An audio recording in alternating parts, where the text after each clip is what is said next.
מה נשתנה הלילה הזה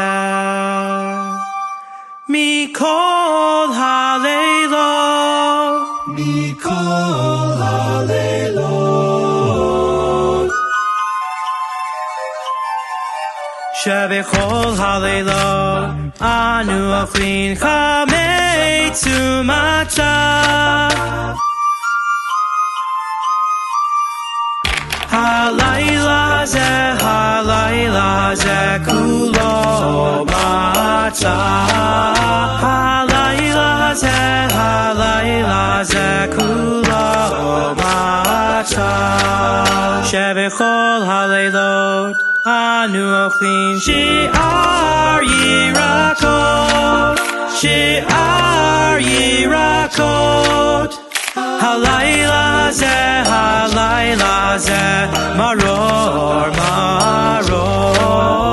הלילה זה מרור מרור. שבכל הלילות אין אנו מפעילים אפילו פעם אחת, אפילו פעם אחת. הלילה זה שתפת עמים. הלילה זה שתפת עמים. שבכל הלילות אנו אוכלים בין יושבינו בין מסובים, בין יושבינו בין מסובים. הלילה זה כולנו מסובים. הלילה זה כולנו מסובים.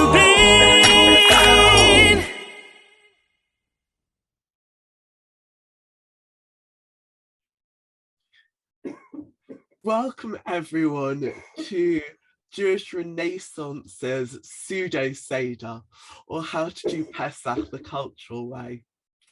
My name's Aviva Dorch. I'm Executive Director of Jewish Renaissance, and as you might be able to hear in my voice, I'm afraid I had the 10 plagues early this year. So I'm not going to chair tonight. That privilege is going to go to our editor, Rebecca Taylor, who is going to join us in a moment. But I just wanted to first of all open by welcoming you before I pass on to her, because today it's a cultural event, but it is like a Seder in that it's also a family event.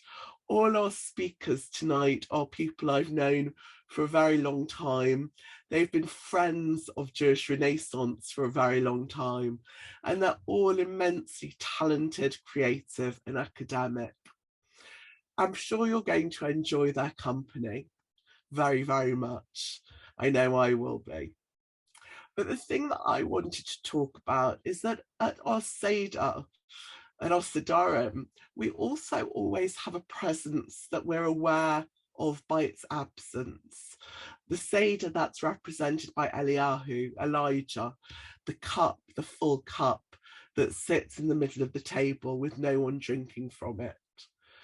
And tonight we have the presence of many wonderful people, but we're also remarking on an absence. This month would have been the 40th birthday of someone who was a very dear friend of mine. She was basically like a little sister to me. Her name was Esther Gluck. She had a voice that was better than any of the Maccabees you just heard.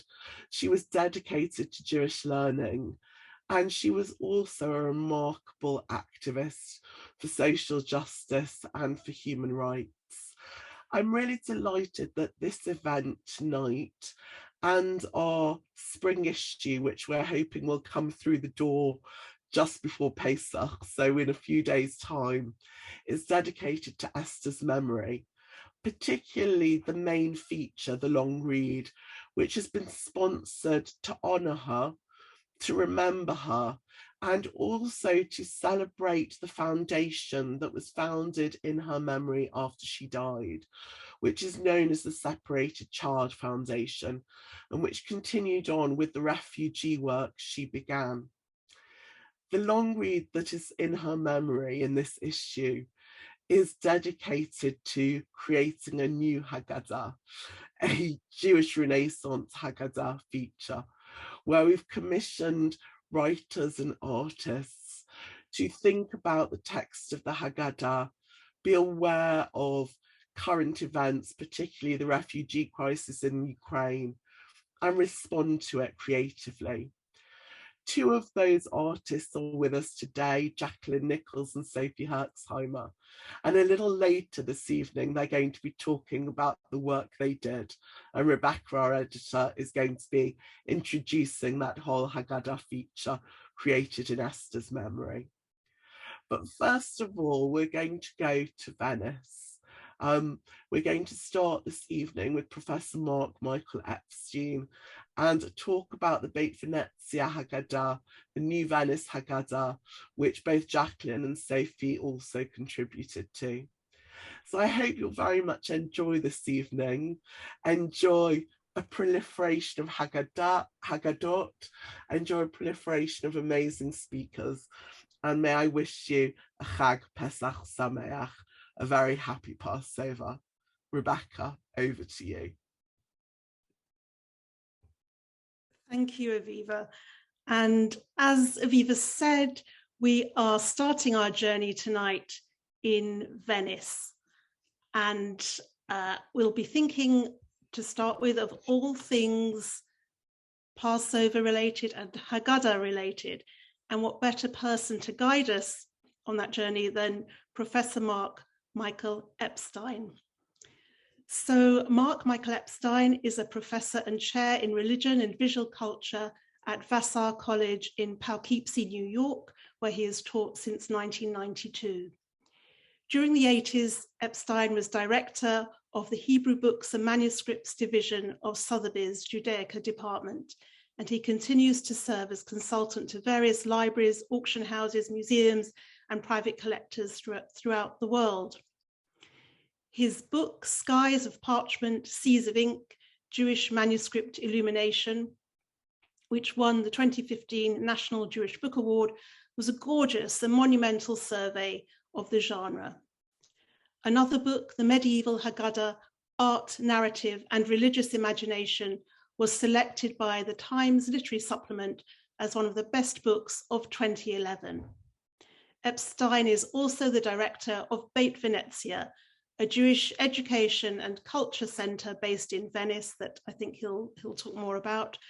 And this evening, he is focusing on his latest publication, the new Venice Haggadah, that includes Marc's English translation of the original 1609 Venice Haggadah and 24 contemporary etchings by 8 artists from around the world.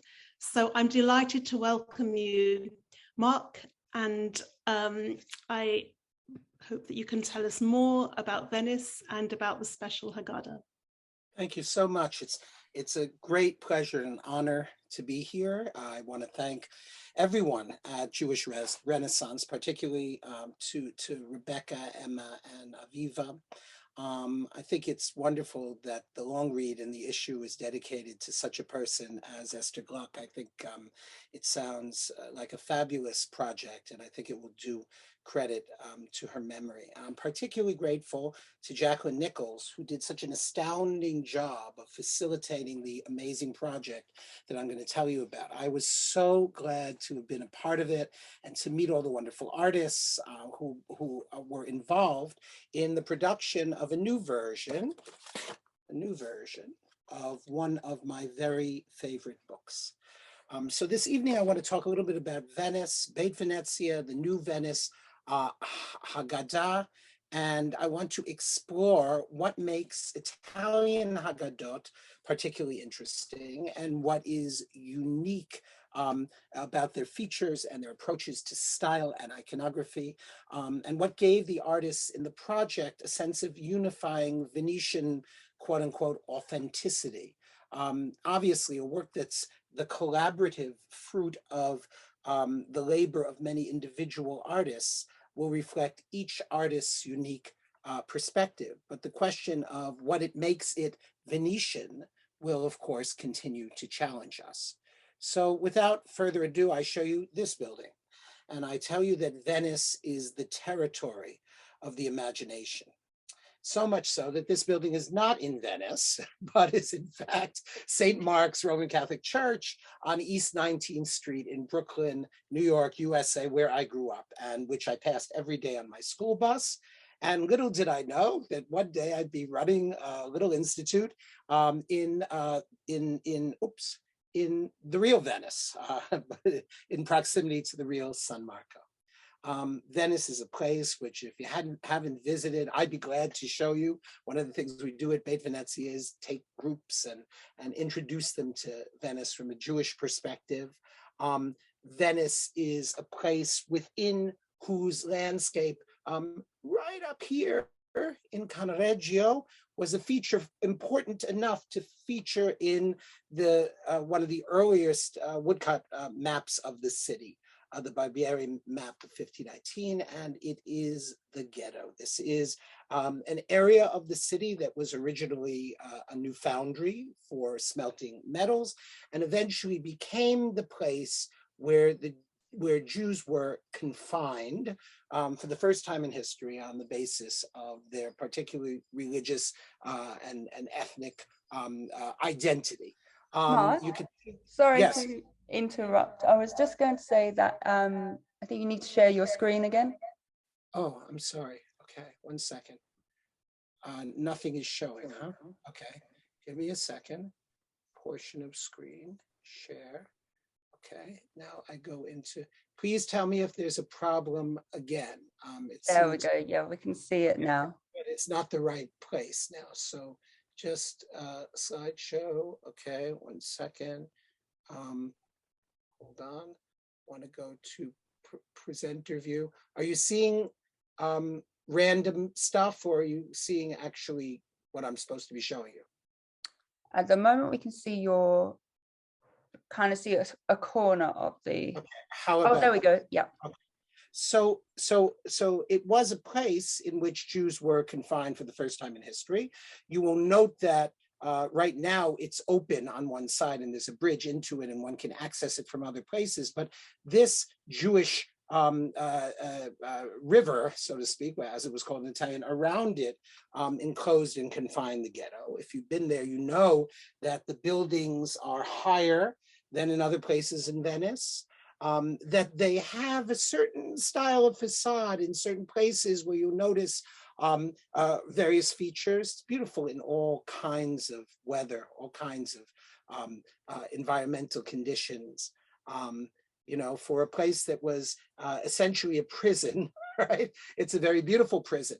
In fact, it was a place once Jews of all types from at least 4 or 5 different communities, European and Eastern, were confined, a place of tremendous creativity.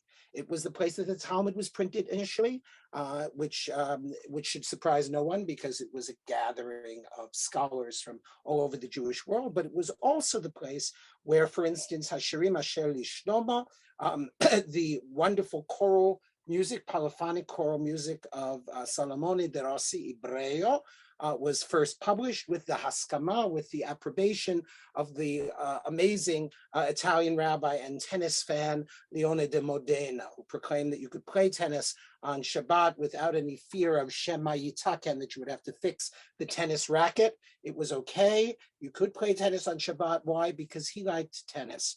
He was also a gambler and a bit of a bon vivant. And to this day, you know, the ghetto is characterized by an external wall. Really, it's a pierced wall because you can see all the windows facing a canal that makes it its own space.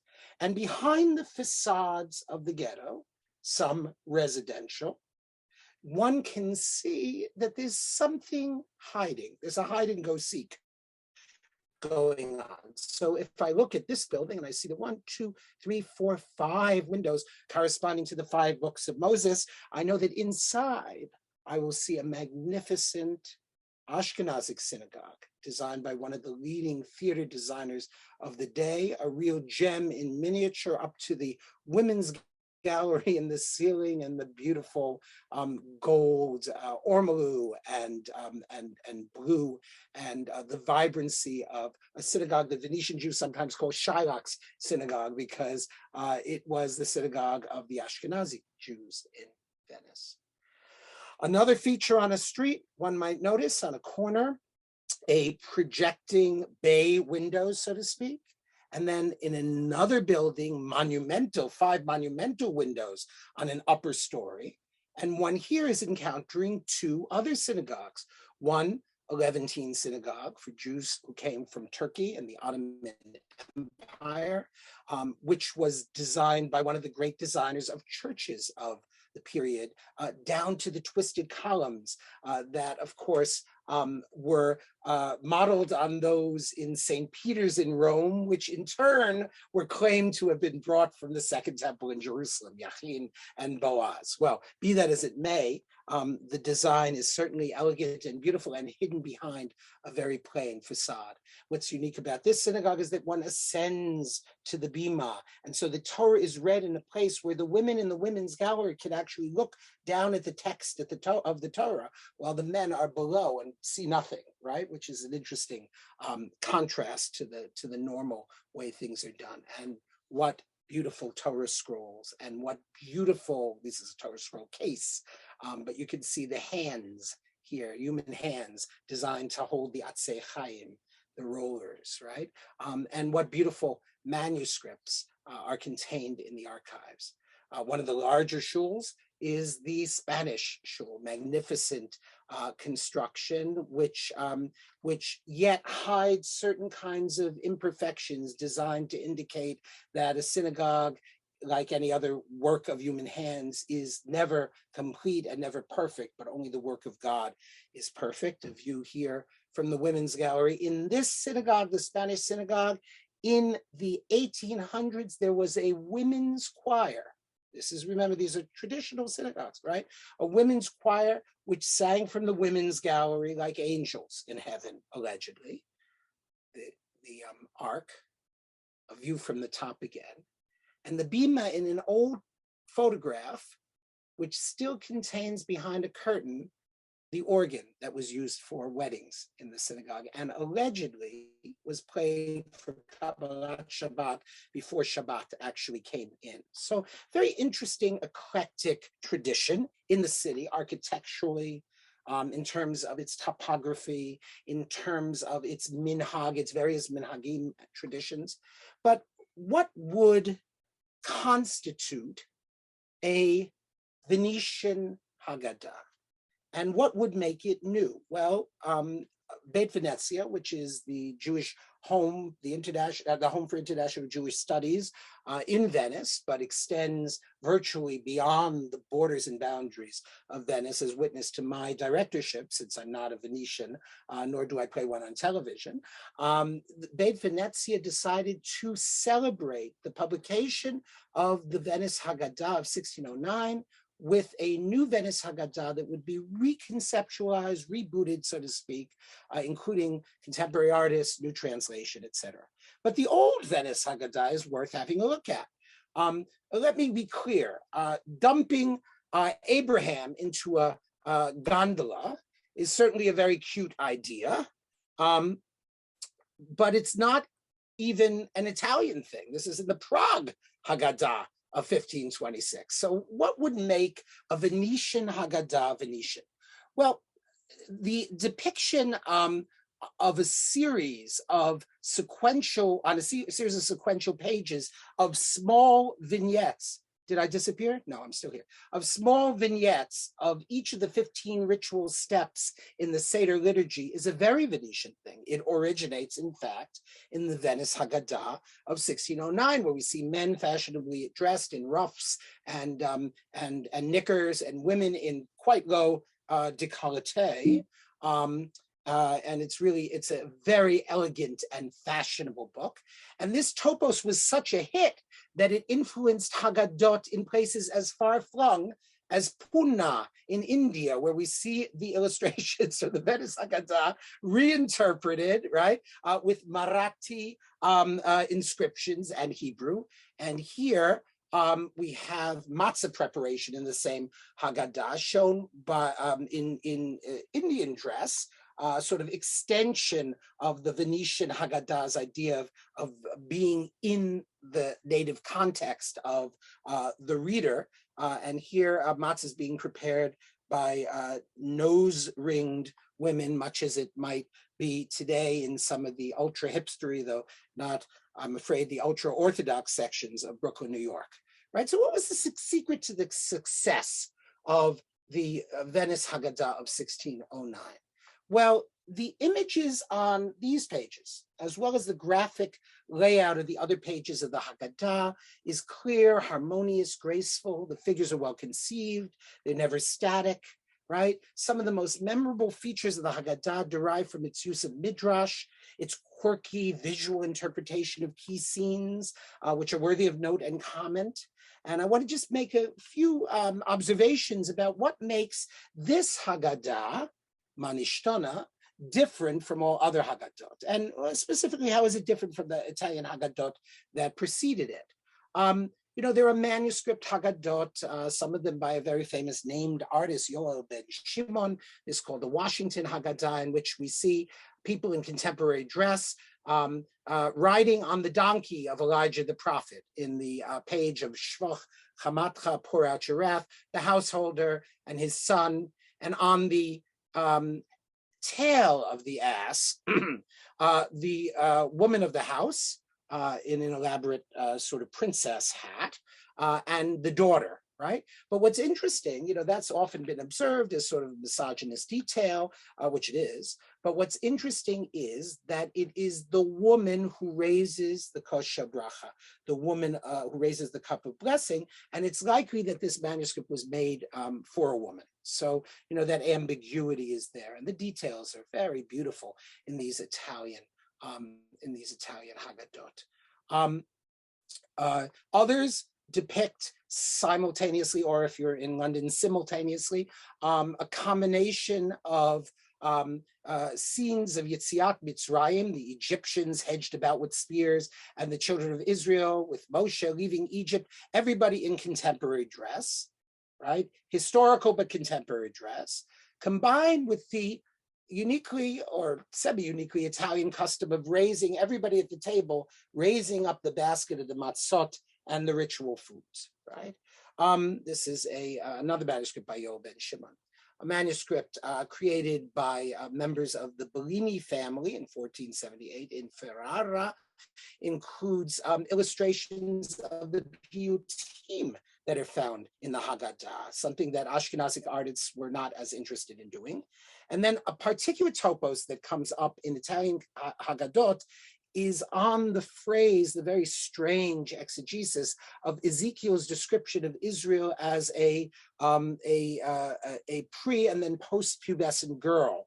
And the engagement, so to speak, of God with this figure, which is illustrated in the Italian Haggadot very often, as in this example by Yoel ben Shimon, with a naked woman emerging from the mikveh, quite with a towel around herself. And it says in the banner, Ve'at arom ve'areya, you were naked and bare, right?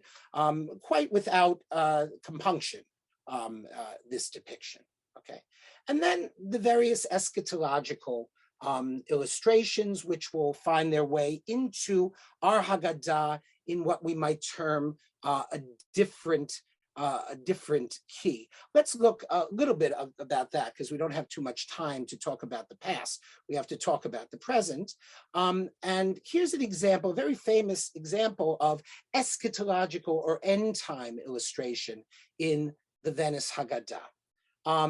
It is the image of the Messiah on his donkey, preceded by Elijah entering the octagonal city of Jerusalem. Now, this image has appeared in previous printed Haggadot in various ways, usually with the donkey sort of slow and turned about, usually with Jerusalem looming large, sometimes, as here in this detail, just Elijah and the donkey.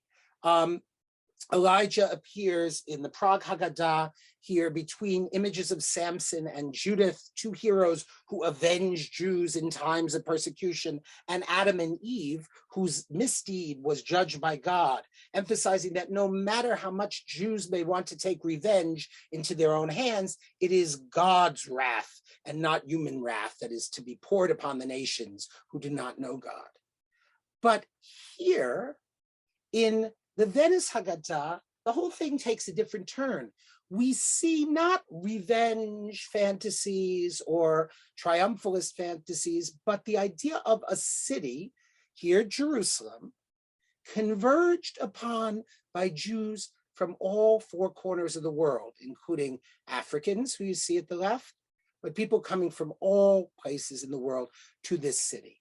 Now, this city is indisputably Jerusalem, but as a Sienese Jew of this period once said, Siena is my Jerusalem, right? So there's this clear sense that that Venice is a place of kibbutz galios, right? That a ingathering of exiles. By the way, you know by my Hasidic pronunciation where I come from, and it's not Italy. And you know, you might be surprised that in this Venetian Haggadah, we have Yiddish, mir haben, right, over here, right? And there's a little poem in Yiddish. That's because the Venice Haggadah was published in 3 languages: a Judeo-Espanol edition, a Ladino edition, a Judeo-Italkit edition, a Judeo-Italian edition, and Lashon Ashkenaz, a Yiddish edition, in tribute to the fact that just like the Jerusalem we're seeing here, Venice of 1609 was multi-ethnic and extraordinarily diverse. Of course, a number of Haggadot followed the Venice Haggadah, including, as I said, the Puna Haggadah, which I've shown you. But also here is a Haggadah that was published in Vienna for Sephardim, right? Because Vienna was a center of publication and the Ottoman Empire did not have a developed press at this time. And it shows, Western people sitting around a Seder table, but then it says, it says it has the Italian, the grace after meals on the bottom. But it's, this sense of being inside the household from the early Venetian print continues here. The famous Livorno Haggadah, which has inscriptions in Ladino and particularly points out women's roles in preparations for Passover. The historian Elisheva Karlbach has famously said, Chag kasher v'sameach, you can choose. Right? If you'd spend all your time making it very kasher, you're not going to be very sameach. And you spend all your time being sameach, or if you spend all your time doing Zoom meetings, you may not be quite so kasher, but that's a casualty we're willing to take. Right? So as you can see here in the successors to the Venetian Haggadah, they continue the idea of details from real life. Now, another Italian Haggadah published in Milan, but the work of a Venetian artist, Lele Luzzati, is the famous Luzzati Haggadah Pesach, which is utterly charming, published in the 60s with these wonderful scenes, the Venetian terrazzo floor, charming illustrations with my fat fingers. The finger of God, and also inclusion of women. So that original initial Venice Haggadah inspired us to do something new and Manishtana different, but not so different. We gathered a group of artists who would publish a Haggadah using their own illustrations, etchings, which were made in Venice and were of Venice as well. So to mark the ghetto quincentennial, Beit Venezia invited 8 Jewish artists from all over the world to design a new Venice Haggadah after a full immersion in the city and a residency at the Scuola Internazionale di Grafica. And there are 24 etchings accompanied a New English translation. It's actually not such a new translation. This is a translation of the Haggadah that I made for my own family years ago. And it was just so weird and quirky. We thought, it's appropriate because the illustrations, they're all quirky. Some of them are weird too, so we thought it would be a good match. The artists got along wonderfully, I think, for the most part, although Sophie doesn't look happy in this illustration. I don't know, but now everybody looks happy because Jack has provided them with a nice lubrication. Shaul Bassi, who was director of Beit Venezia, and his assistant, Barbara del Mercato, showed us around. Here we are in the Spanish synagogue. And then the artists were set loose. This is a dangerous thing, setting artists loose to sketch and to draw, to bring their final drawings to the Scuola Internazionale, where the drawings themselves, and these are some of Jack's, if you don't know Jack Nicholls' illustrations and Sophie Herxheimer's, you're going to see them in a second, and you'll know that these people, they're all extraordinarily talented, but these were great people to work with, and a great spot to work with, and beautiful paper to work on, and proofing under the supervision of real artisans, right? So it wasn't only the art of these wonderful artists, some of whom you'll hear some more about. I'm going fast just to whet your appetite, and because I want to hear from the artists, and because you're going to buy the Haggadah after this, obviously, at a discount. Who doesn't buy things at a discount? Right? And the process of each of the artists was interesting. So here, for instance, is Hillel Smith, who's a graphic designer who's interested in letters and letter forms. He did the opening page, right? So in it, you can see he incorporates the idea of the sha'ar, the gateway page, in many medieval Jewish manuscripts and printed books, with the tracery, the window frames of Venice, and the idea that the original Venice Haggadah itself was within an architectural framework, his drawings, and then this is so exciting to see, right? The final drawing and the etched plate together. The project, as I say, was sponsored by us, and we're very proud of it. It's a beautiful little volume. It was printed by an amazing person whose name is Pier Paolo Pregonato, who is owns a bookshop and a hand press in Venice. And it includes some really interesting features. For instance, Venetian Jews have a dialect. So, Venetian Jews don't speak Italian, they speak dialect. Shaul Bassi told me that though a poor soccer player, he was always the captain of his soccer team as a child because none of the other kids on the soccer team, wait for it, knew Italian. You see? So in order to be nice to the ref, to speak nicely to the ref, you had to speak Italian. They were speaking dialect. Well, here's a dialect poem about the Pesach Seder, which has been translated by Lenore Rosenberg into rhyming English couplets.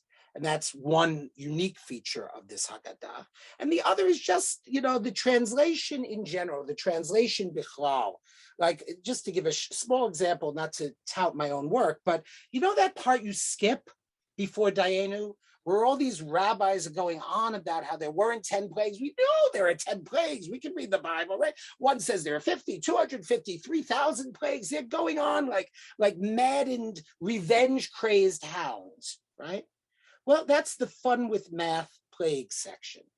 And it's there for a specific reason. The reason is when people are oppressed and people are downtrodden, there's a certain kind of schadenfreude in seeing their enemies getting it, right? So one rabbi goes to an extreme, and the next rabbi builds upon that extreme numerologically, and finally Rabbi Akiva, who's the craziest of all, he seemed to see redemption at every turn. When Bar Kochva, that Abir Yom, that thug, walked by a group of rabbis, right? Bar Kochva stood up and said, Dahu Malka Mashiach, that's the King Messiah. And the other rabbi said, Akiva, grass will grow through your cheeks. You'll be a skull. And still the Mashiach will not have come. So calm the hell down, right? Rabbi Akiva gives the largest number of plagues and plagues and plagues and plagues. And then what happens? The Haggadah says, and I added this line, enough with the math already. We don't need this calculus of suffering to make us feel grateful. In fact, if there were no plagues, but God had simply taken us out of Egypt, it would have been enough. Dayenu. And the whole thing is a build up to Dayenu, and it says, whoa, put the brakes on your revenge fantasies. We have it pretty good. And you know, we have it pretty good here tonight because Jack Nicholls and Sophie Herxheimer are going to talk to us from the bosom of the art, from what they created. This is their baby. I can't talk about somebody else's baby. And so I'm going to turn it over to them. But if you want to talk about Haggadot, or you want to plan a tour of Jewish Venice for your group, or you want to acquire the new Venice Haggadah at the discount, you can write to Jewish Renaissance for that. But for any of your other Haggadah or Venice needs, you can contact me at, I should take the mask off finally, for God's sake, at M.A. Epstein at Vassar Edu. So without further ado, I will turn the microphone over to our incredibly talented artists who will be introduced, I believe, by Rebecca, but perhaps by somebody else. Thank you very much for your time.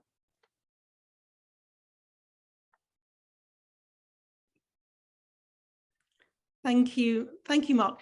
I'm actually going to segue straight into Jacqueline and Sophie, who can tell us more about what they did for the new Venice Haggadah, and then I'll give them a proper introduction a little bit later on when we start to talk about what they've done for the magazine.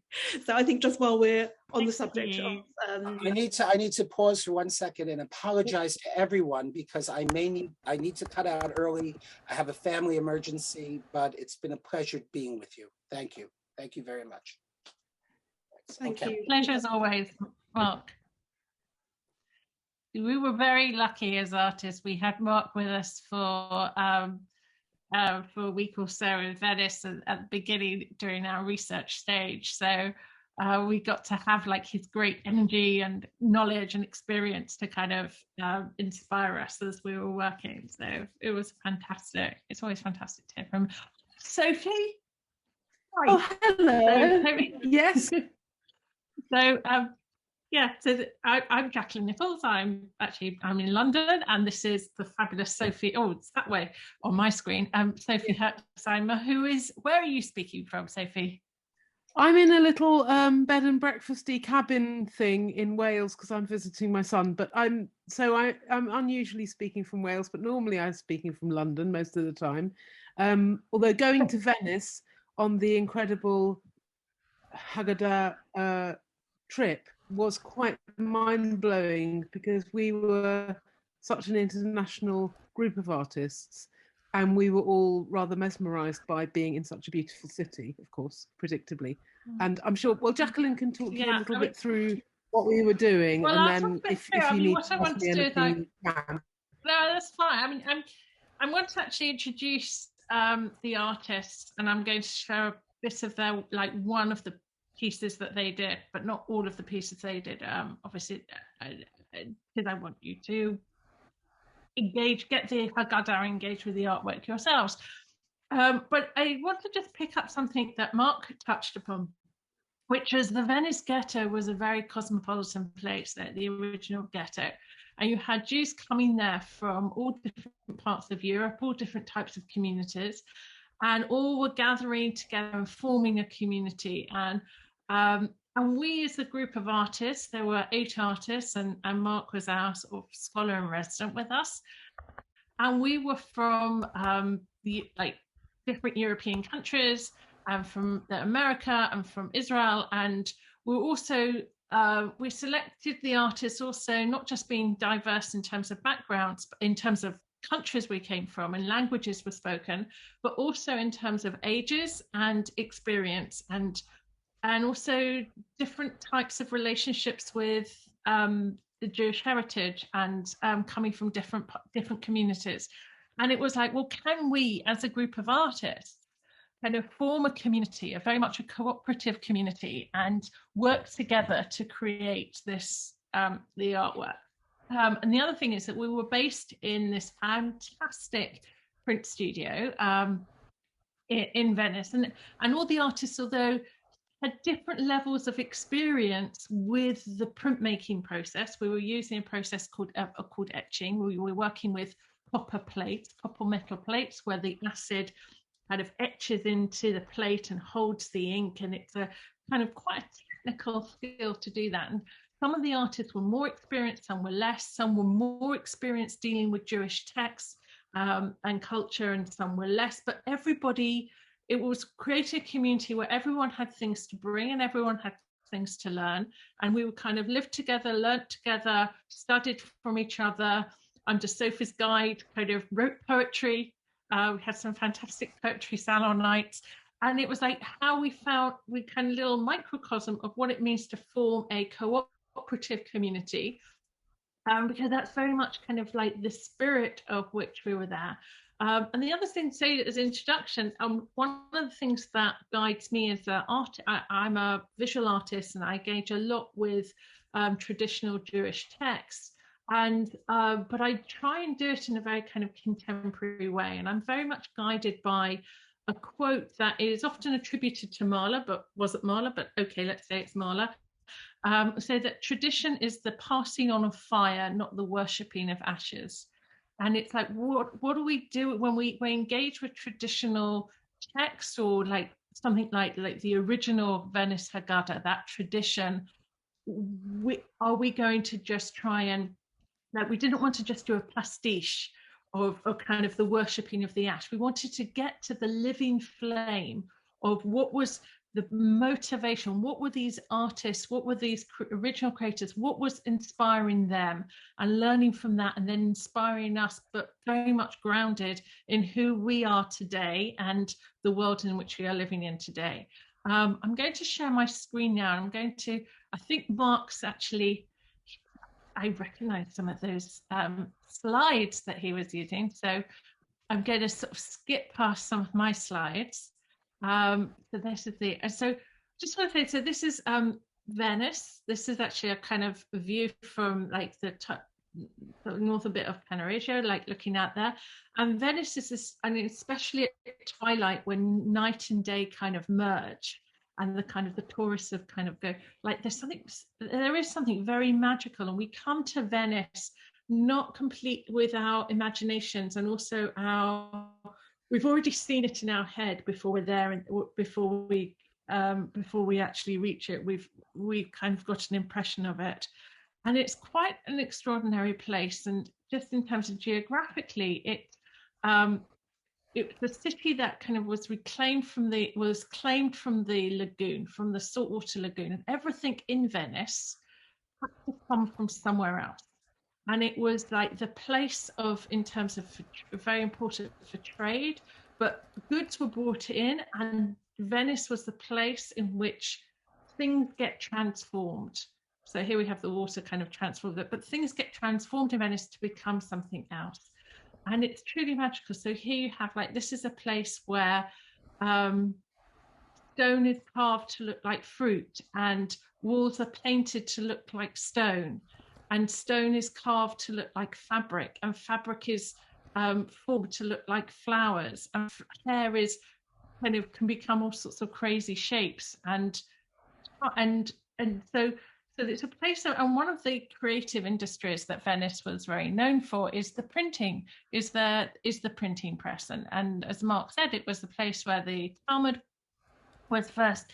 Kind of like the full layout of the Talmud that we have, by Daniel Bumberg was done in Venice, and many other kind of books, including this Haggadah. I'm just going to skip, I think. Oh, my, not being very responsive. Sorry, there we go.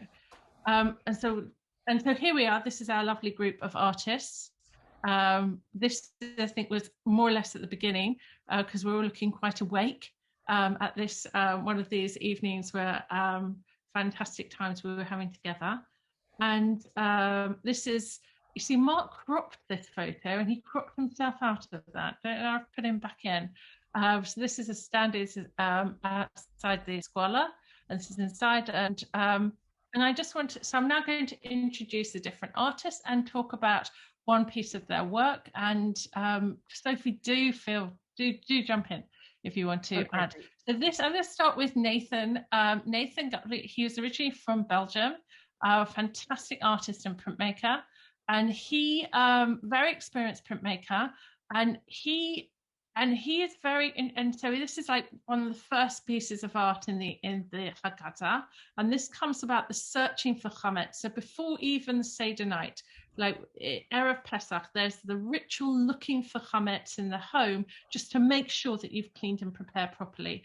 And Nathan is very inspired by street art and graffiti, and like noticing, and he noticed this particular symbol, this circle with the eye next to it. And he noticed that that was a bit of graffiti that he saw in the ghetto area, but also in other parts of Venice. And he superimposed this graffiti onto the map of Venice, onto the map of the Venetian ghetto, with this hand coming out holding the flame. So it's quoting the ritual of searching for chametz, but it's also quoting this kind of contemporary graffiti that he saw and was very taken with, and he sort of pushed it together into this one image. And I think it sort of says very much about kind of the spirit of what we were doing here on this. And so there is Nathan, lovely Nathan. And here is Hillel Smith. Mark talked about his cover. I'm actually going to talk about this other piece of his, which is the Manishtana. So the 4 questions, which the youngest person in the Seder is supposed to say, and it's like the questions that arouse the kind of child's curiosity about what's going on here. And for this, I mean, Hillel's background, he's a fantastic artist, and his work is very graphic, and you really see that here. And he's taking these child blocks, building blocks, and very much inspired by the architecture of Venice. And these child building blocks are building the phrase Manishtana in this very strong graphic. So the top right buildings is the letter Mem, and then the Hey. So it's an incredibly creative merging of like the child who is in kind of playing, and also looking at Venice as this jumble of different kind of architectural features all around. You have in the bottom right, you have that kind of, with all those windows, that's the kind of quote, a visual quote of one of the buildings from the ghetto there, which was there. This is Andy Arnowitz. She's an Israeli artist. She's originally from America, now in Israel. She took, like, I think she did something really quite clever. This is about the 4 children, sorry. And with this, I think, like, for many people, like, the biggest association with Venice is masks and these carnival masks. And she took these masks, but went into the history of the mask in terms of the carnival, and that actually they're traditionally different characters, including you see the kind of the bottom left one where it's got a circle in the mouth. That was the type of mask that was actually worn by women, but actually by prostitutes in the casino, and it was worn by women, and it was held in the mouth, and therefore these women were silent. And so obviously that is the child who does not know how to ask. And so each mask, and you have the doctor's mask, this is the wise son, so it's the wise child. So each mask kind of was a reflection of one of the 4 children. This is Yael David Cohen, an Israeli artist based in London, and her work is very abstract and very evocative, and she creates this it's like what kind of like almost like watercolor, how she was able to develop the print. And this was like looking at the section of it's in we were delivered by God directly, not by an angel, not by a seraph, but actually God directly. And this whole kind of challenge of how do you kind of depict and show the kind of ineffable, like the other, the God, there. It was kind of, she did it so beautifully. And here we have the fabulous Sophie, and I'm going to pass over to Sophie to talk about our wonderful piece. So this is one of the etchings I made, which was We Cried Out, and I needed help with Hebrew because I don't speak it, but I had help from Jack and from Josh with the lettering, which I then developed to look as if I drew it and I learned how to draw it, which was a great piece of learning for me. And I wanted to use the background of the, thinking of the slaves in Egypt breaking stones. I was inspired by all the terrazzo floors in Venice and the broken stones that a lot of the surfaces were made out of, as well, to have the contrast of sort of crying and trying to reach God in this kind of stony world of stone and slavery, and how the lettering itself could be bigger than the people, and the people were contained in their own screen. So there were a few ideas in it, and I absolutely love using etching and aquatint tools. I loved working there and trying to develop these concurrent textures, really, I suppose, of stone and of language, because they create attention, and attention was what needed to be depicted. That's enough for me. It takes me back. I remember kind of going through with the lettering with you, because you mentioned Josh, and let's see if Josh is next. Oh, she's not, but I'm going. This is Kyra Matizek. So she is Richie Haggadah, now lives in Sweden. She does incredible. It looked like silver point, actually, some of her. And this is it happened at midnight, and like really evocative, like these, like the passage in the Haggadah, that all these about all the things that happened like in Jewish history at midnight are kind of put together, and it's like all created in this sort of darkness there. And so Josh, so you mentioned about the lettering. So Josh Baum is actually, he's an artist now living in Israel, and he is actually a trained sofer. So he's a ritual scribe. And he did, while we were there, he did a wonderful workshop about this, the kind of the lettering that which goes into on Sefer Torah, on that sort of writing. And so Josh was very taken with his Haggadah, the song at the slightly mad song at the end, where with the goat and the cat, it's a goat, and then the dog, and then the wood and the fire and the water, and the cow and the butcher, and and so all these, like, one thing consumes the other and transforms the other, and Josh was also very taken with all the kind of the animals that was found in the architecture in Venice, and it also comes up in his other piece about that they multiplied. One of the things that I have to interrupt a second. Yes.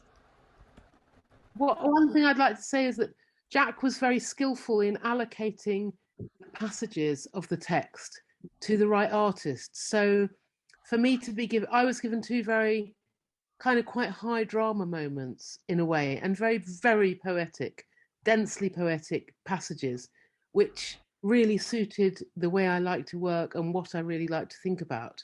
And I think there's this parallel in what Josh was allocated, that he was really interested in this kind of absurdity and upside downness and the animals, and that each of us really, Jack very carefully went through the text and actually thought, well, this way I might get the best out of this artist, because they're going to respond to this piece of the text. So I'm popping that in because you won't say it, but it did affect the work. Thank you. I was going to say the pieces were chosen, like, it wasn't random what each artist were doing, but I was also very careful that everyone kind of had one of the greatest hits, and also had maybe a sort of slightly lesser known to play with and to bring out. And it was amazing to see how what the artists then did and developed. This is my piece. This is the Elijah's Cup open, and I took my inspiration really from the stage directions of you opening the doors for Elijah. And as Mark said, like this passage in the Haggadah is very much a time when you're thinking about the future. In the future, like everything will be like the ultimate redemption. And Venice, as Mark said, is a place where things happen behind closed doors, where things get hidden. And this idea of, well, in the future, the doors will be opened and there'll be no more secrets. And this, and I took the kind of the form of the doors actually from some of the doors that were around there, although the roof line is slightly different. But the keys, I was really inspired by kind of keys that I found in these antique markets that were there in Venice. And the idea of these keys being thrown up to heaven, kind of no more secrets, open the doors for the ultimate redemption. And oh no, that's a little sneaky peek of what I'm going to talk about later. So that is, I'm going to stop sharing because I want to be sharing the screen with the lovely Sophie. Oh no, right, go away. There we are. Not you. And it was an extraordinary project to work on and to be with all the artists and to kind of create this kind of that when we printed also together, it was very much a kind of, we had to work together as a team. And it's just that sort of spirit of cooperation and also learning from each other, coming from that diversity, that we were able to create that community. And I'm extraordinarily grateful to Charles Bassi for giving us that opportunity, because very much like the inspiration for Beit Venezia is to say that the Venice ghetto is a place where, like, we kind of was our crucible of how we live together as Jews, and that Beit Venezia aims to bring together artists, writers, thinkers, tourists, visitors to come and to be in Venice, not for a day or for a little bit, but to really feel part of what it means to be in Venice and to be a Venetian Jew for however long you're going to be there. And it's an extraordinary project to be part of. And Sophie and I were very lucky to kind of be there and also be involved with other projects there. So there we go. That's my there. So Sophie. Oh, have I got to say something? No.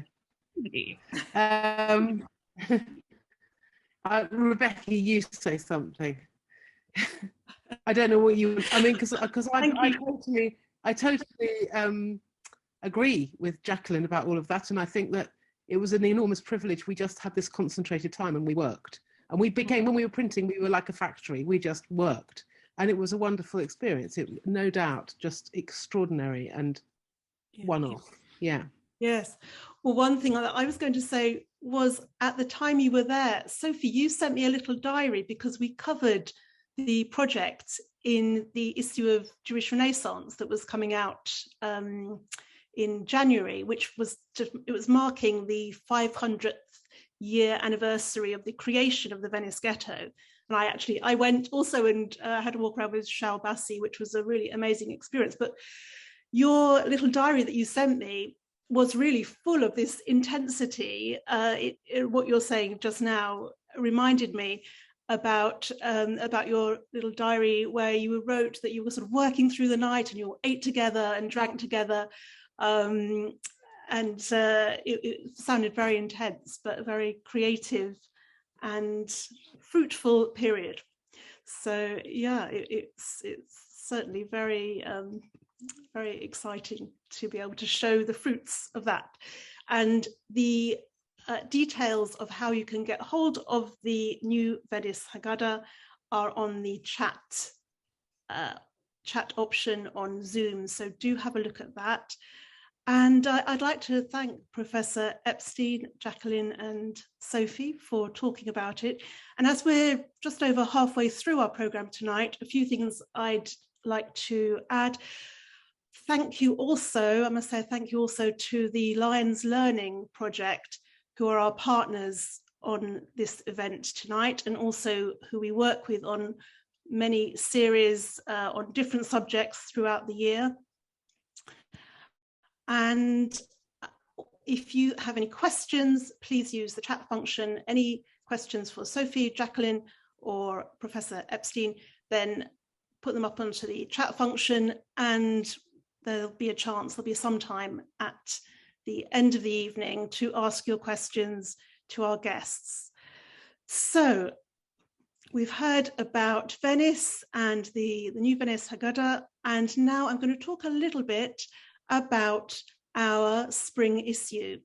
And I'm so pleased that Sophie and Jacqueline are with us tonight because they have been very much part of our spring magazine.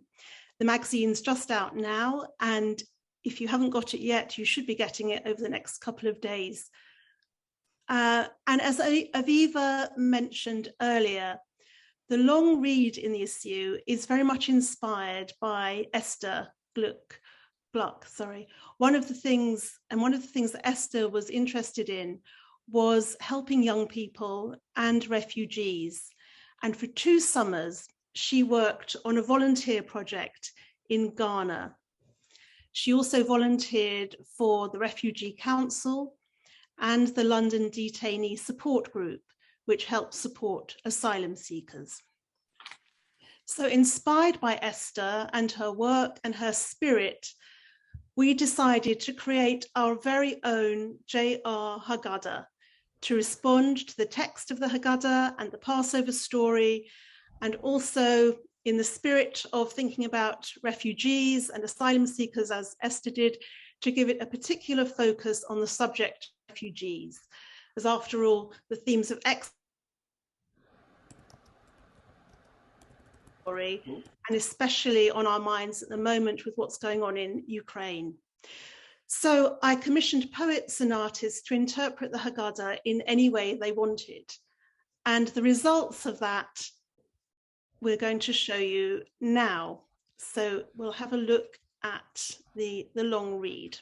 So you can see on the first page of our Haggadah these beautiful drawings by the London-based painter and sculptor David Breuer-Weil. His artwork, which is these circles, is called 8 Days, and the piece was created with pencil and gold leaf, and it's part of a series begun by David as the COVID pandemic took off in 2020. This work references the Sarajevo Haggadah, and that Haggadah was created in around 1350 in Barcelona and is one of the earliest extant illuminated Sephardi Haggadahs. It features images of the biblical creation, light separated from darkness, and planets bursting with life. And David drew on these sources and drew on the Sarajevo Haggadah for his work for us. It's very beautiful, and I think he might be in the audience with us tonight. Perhaps if there's time, he can talk a little bit more about it at the end, but it's we're just delighted to have that from him. So we then had something quite different from a young artist, Gideon Summerfield. His piece is titled A Refugee's Dream, and it was inspired by Gideon's conversation with a 16-year-old Syrian refugee whom Gideon met whilst visiting the refugee camp at Calais in 2017. Gideon said that when he was talking to the refugee and he asked him what his dream for the future was, he described a place of natural paradise, and this is what Gideon has created in his artwork. The artwork is in monochrome, as you can see, and Gideon told me that he left it in monochrome so that viewers can visualize the color with their own imaginations, but also because the dreams of refugees are not always fulfilled, and that gives an essence of that in its monochrome state. You can also see on the right-hand side that we've got a poem from Sacha Dugdale called The Last Days of Rome. And this poem explores the emotions of the women who are often left behind when their husbands or other members of the family emigrate to find a new future for the family. So the people who are left behind often live apart from husbands or brothers. Usually it's the men. This piece that she's written is set in the 19th century, I imagine, early 20th century. So it's usually the women who were left behind, who lived for many years on their own before finally being able to make the journey to join them. And it's quite an unusual way of looking at the refugee experience, and it's a beautiful poem. So moving on, we then have the piece by Sophie Herxheimer, who is with us tonight. She's called it 10 Plagues. And I'm not going to talk about it too much now, because I'm going to ask Sophie to join us again and talk about the inspiration for this piece in a minute. But you can see at least that the plagues are a little bit different from those that we usually mark in the Passover service. And I think Sophie maybe can go into that a little bit more, but it's a very powerful piece, as you can see. The next piece, on the next pages, we have two poems, one from the poet Maya Elsner. It's called Not Much Is Certain But Prints on the Bank, and it was inspired by a painting by her artist grandfather, who lost his family to the Holocaust and arrived as a refugee first to Paris and then London. It's another very moving piece of work, so we're really delighted that Maya created that for us. And then we also have something special on the other side of the page. Michael Rosen, the poet, wrote a poem especially for us, and his poem is about the story of Michael's family in France during World War II. And he said that it's about his duty to tell the story of what happened to them. So as much as being about his family and the deportation of his family, it's about this feeling he has, this strong need he has to tell the story, the responsibility that he and the rest of us have to keep these stories and names and people and lives, to keep their memories alive. We've got some lovely illustrations there as well by Tom Berry to illustrate these and the other poems throughout the Haggadah. Then we also have, moving on, we have a different kind of piece. So the next piece of our Haggadah tells the story of Hannah and Moshe, who are part of Uganda's Abba Yudaya Jewish community. Don Mehdi is a Ugandan photographer, and he shot these pictures as part of a project he was involved in for World Jewish Relief, the charity. These stunning photos reflect the life of this remote farming community as they farm and celebrate in their synagogue in the lead up to Passover. And they're really quite extraordinary and beautiful photos of this very remote and unknown part of the world. So again, something we were so pleased to be able to feature. And finally, we have the artwork by Jacqueline Nicholls, who we've just heard from earlier tonight. It's titled, We Are Alive Here at This Time Because They Left There at That Time. And as with Sophie, rather than me talking about it, I'm going to now introduce Jacqueline properly. She gets a proper introduction now, and she can tell us more about her artwork, and then we'll hear from Sophie. So just to tell you a little bit about Jacqueline, she's an award-winning visual poet and Jewish educator. Her work explores handwriting as a form of drawing, taking inspiration from Jewish scholarly wordplay and textual tradition. For her Draw Yomi project, completed in January 2020, Jacqueline drew the Talmud, producing a drawing for every page. She has an MA in Fine Art from Central St Martin's and has an installation opening at the London Library in May. So if we can go now to Jacqueline, and she can tell us what was behind the idea for the piece you did for us. Thank you so much. I just want to correct the piece I'm doing for the London Library. I think it's going to be opening in the autumn, not in May. It's just been moved. Anyway, so the piece I did for you, which I shall share my screen again, and I'll just have it on screen just so, yeah, so that we're alive here at this time because they left there at that time.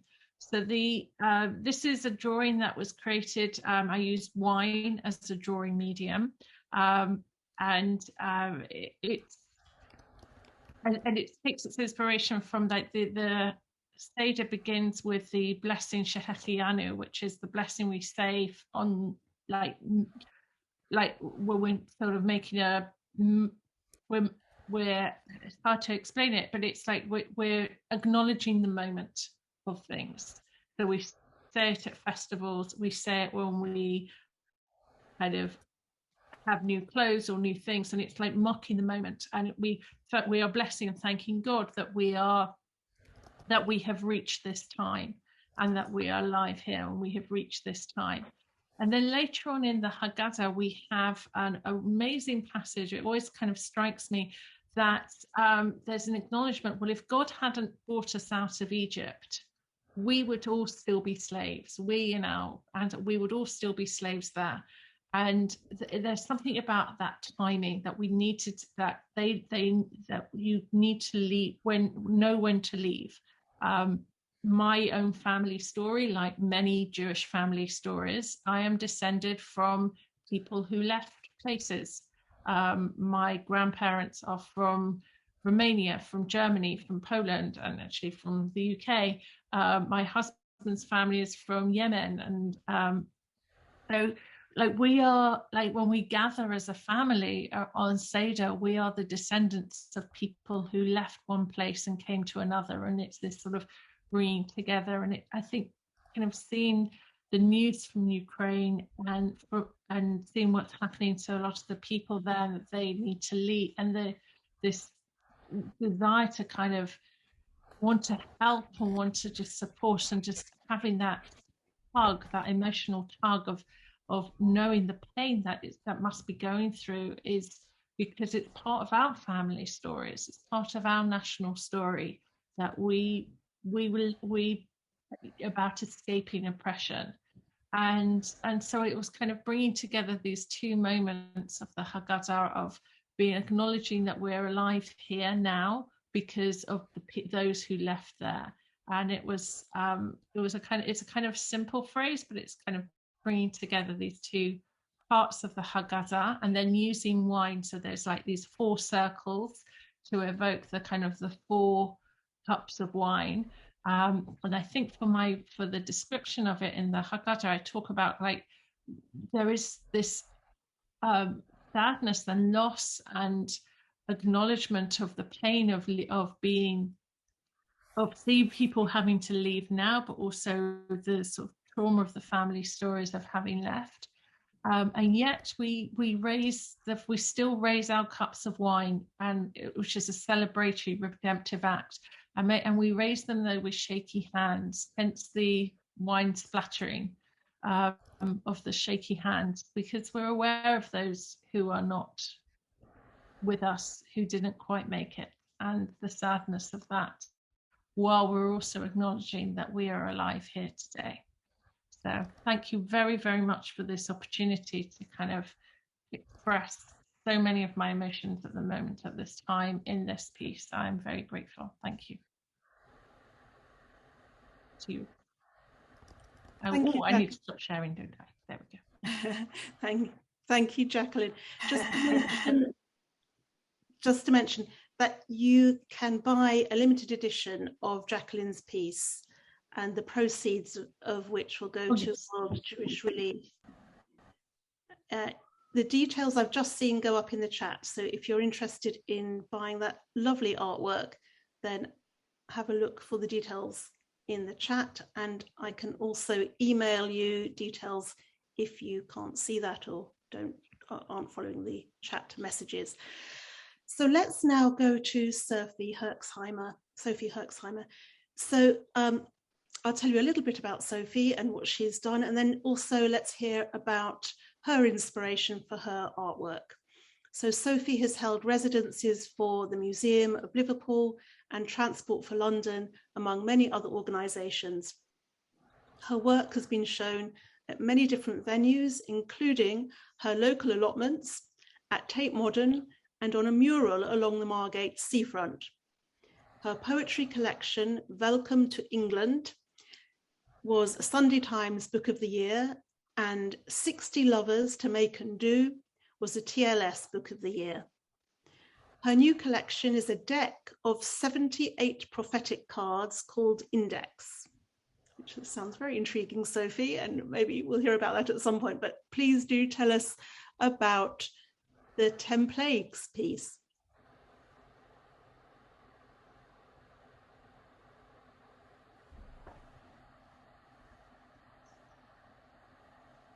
This is the original artwork that I brought with me to the cabin in Wales, where I currently am.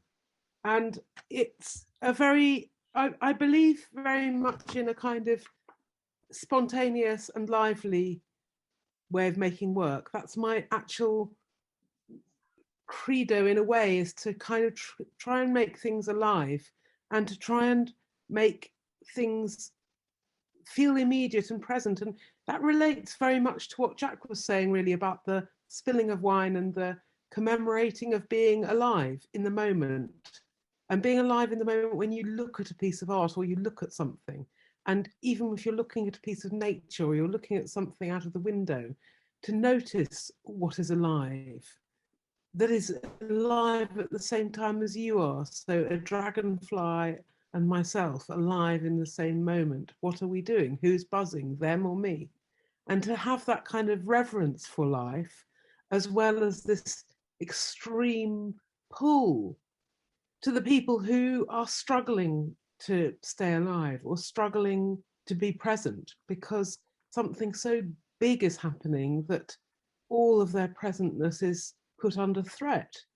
And of course, that, as Jack says, is part of many of our stories and backgrounds, but it's also part of what's happening in every corner of the world pretty much all the time. And Ukraine is in the spotlight, but of course, many people around the world are really under pressure to just survive, to just live, to just find food and keep going and keep their children going and keep their educations going.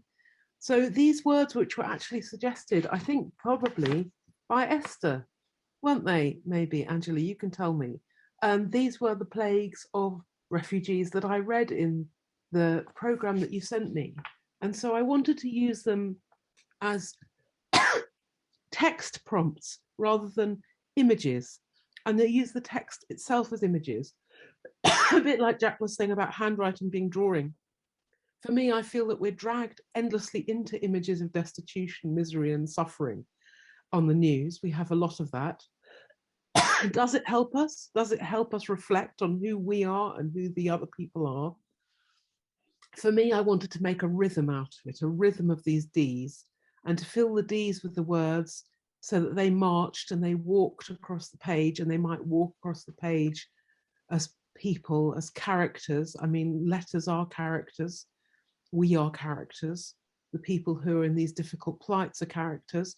And so there's something about them all being the same, all starting with D, that gives it a coherence and gives it a synchronicity. So we are these people, we are these Ds of denial and disgust and death and dirt and, you know, desperation.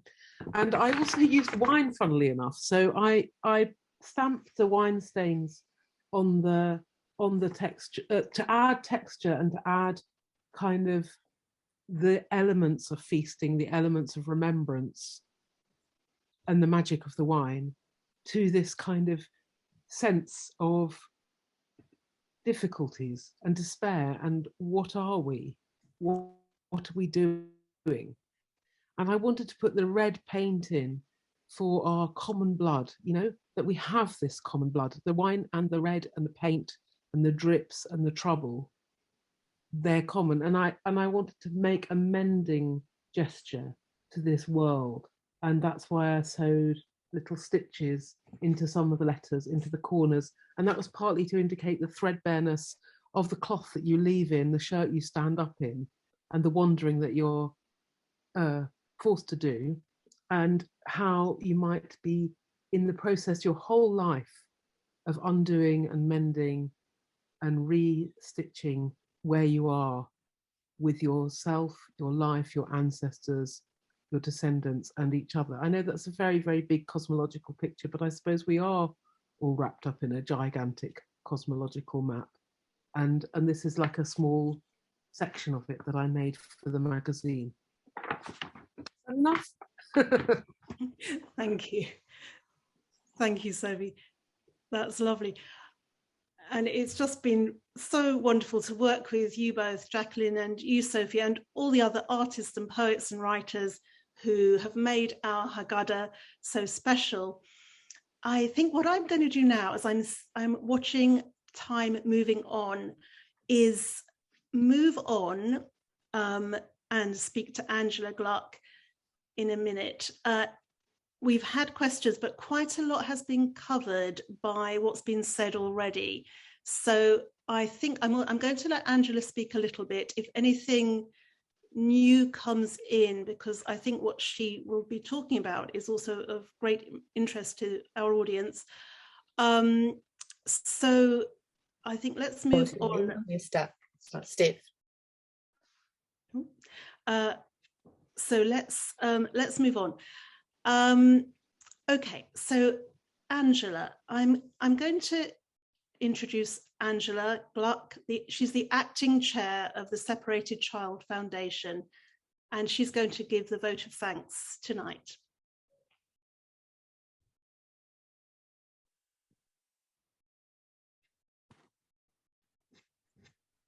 Sorry. Thank you very much, Rebecca and Aviva, and of course to Mark, who isn't here anymore in this call. This has been an amazing evening. I feel deeply moved, obviously on a very personal level. It's very poignant, but I think more broadly it's been an enormous celebration as well as commemoration, not only of my dear daughter Esther, but also of Jewish life and love and learning and laughter. It really is quite magnificent.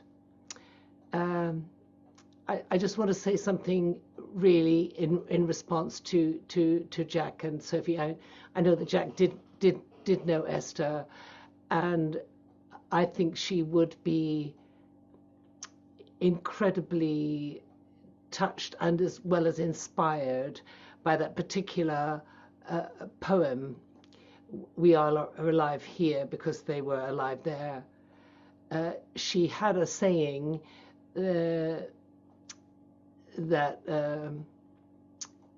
being in exile is and being on the run and being a refugee is written all over our history. This was a phrase she frequently used, and I think some of that, I'm not minimizing what you have done, but I heard her saying that through your words and through your imagery, and I thank you for that. Really, it will live with me for a very long time.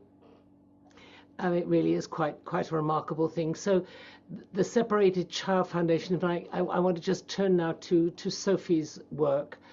The Separated Child Foundation is for lone refugee children. So Esther did do a lot with refugees, but the organizations did very little about lone children who are orphans or to all intents and purposes orphans because their families have been so ruptured.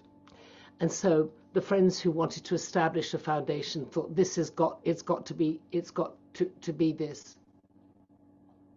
And one of the things we did before the pandemic, and in fact actually Zoomed once during the pandemic, was created something called a Taste of Refuge, where we married the Jewish experience of slavery and liberation, and what Jack was saying about the hand of God that comes in and took us out, with contemporary experiences of refugees. And so we had, before Pesach, we had a Seder, which we called A Taste of Refuge, a sort of Seder, where refugees were invited. And a lot of the Magid section was refugees talking about their stories or sharing their art or their art in the broadest sense. And of course, it had its own Haggadah. And so the 10 Ds were written to follow the Dam, Tzafardea, the blood, frogs, lice, etc. So we recited those in the traditional way with dropping wine or grape juice, but then we actually referenced it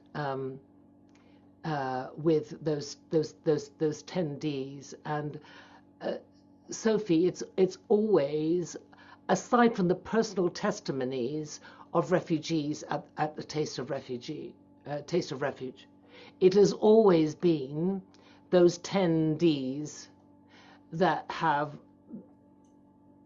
been most memorable for people, most stirring for people, because it absolutely translates into a universal and a contemporary experience what the Jewish story has been. But never have I seen it so magnificent and so profound as in your depiction. Thank you very much. I think it's going to have to, when we do A Taste of Refuge again, I'm going to nick that. Okay, I'm stealing that. Okay, I'm just telling you now. We're going to be using your 10 Ds, and I loved also that how it echoed what Jack had been saying about blood and about wine. And you are two fabulous women, and it's been a great tribute to my Esther, really. Well, it's a great honor to be part of this and to help to celebrate what she had as her vision. And I'm so grateful that that vision is able to continue, and it's able to support people who really, really need the support. So totally wonderful in that thinking, you know, that incredibly compassionate thinking. Thank you. Thank you both very much, really, as well as to Aviva and Rebecca and all at Jewish Renaissance. Thank you. Thank you, Angela. Thank you. You can find more details about the Separated Child Foundation on the chat function and on their website. It's such a wonderful organization.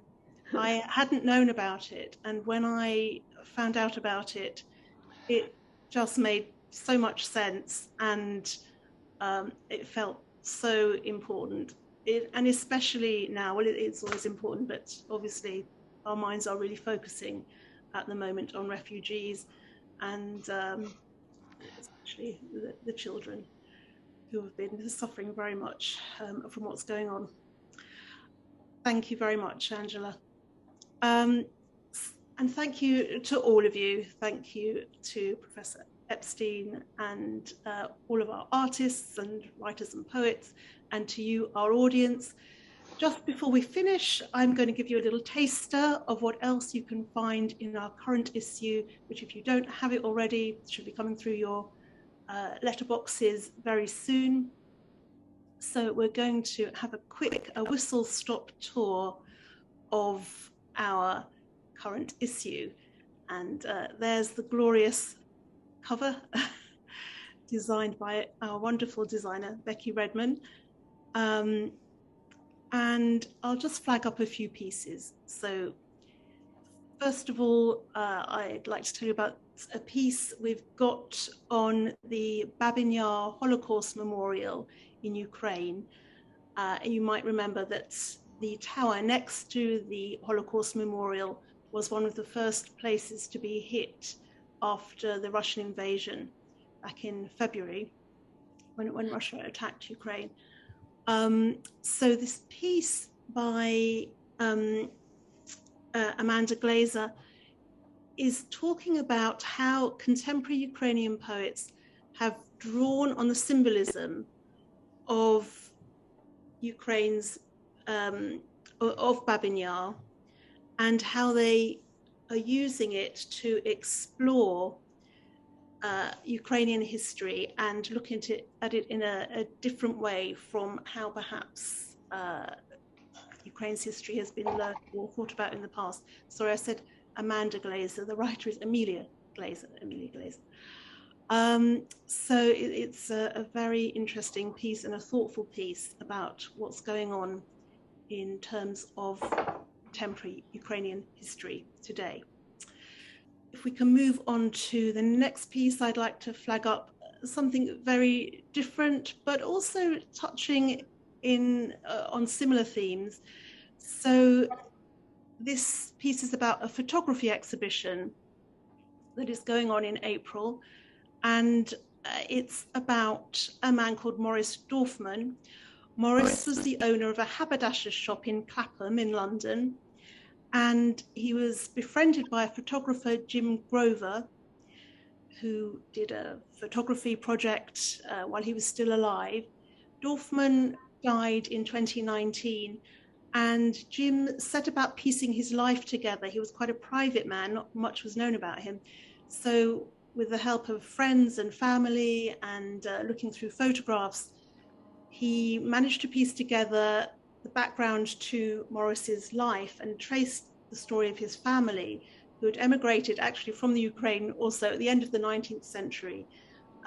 And through photographs and artifacts and things that he found in the shop that related to the family, he was able to tell and to celebrate Maurice's life. And his photos are about him, but also they give a slice of British immigrant history, and it's a very nice, quirky way of looking at that subject.